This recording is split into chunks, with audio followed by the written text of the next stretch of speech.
จะมีรถรับส่งอยู่รถจะมาจอดบริเวณทางด้านหลังของเราครับให้น้ำสีน้ำเงินนะครับไปรอตรงนั้น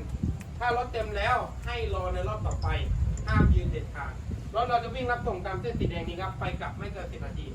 วิ่งไปกลับตลอดทั้งวันเลยและไม่มีรอบออก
กิจกรรมนั่งเรือจะมาจบครับ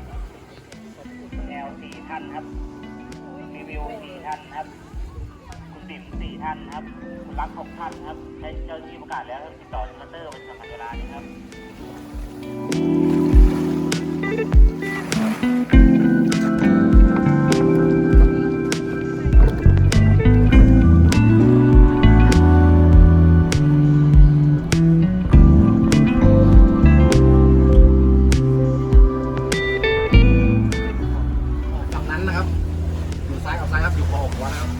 ไม่ต้องกลัวนะครับว่าจะจมนะครับขอให้เราตั้งสตินะครับเพราะเรามีเชือกชูชีพนะครับจับเชือกชูชีพไว้นะครับเพราะเรือเราไม่จมนะครับจะเหลือเราให้เราเกาะนะครับเรือดาวเลยนะครับแต่ถ้านักท่องเที่ยวออกไปแล้วอ่ะหาเราเรือไม่เจอนะครับจับเจ้าหน้าที่เราก็ได้ครับ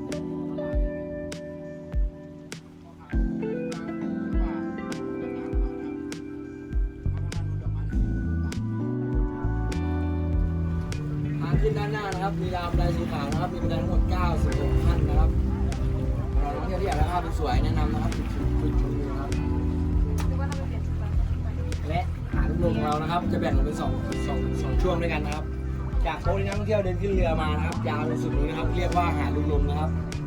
จากจุดเดียวกันนะครับยาวไปสุดแบบนี้นะครับจะเรียกว่าหาดนางฟ้านะครับสาเหตุที่เรียกว่าหาดนางฟ้าก็ช่วงนี้แดดออกพี่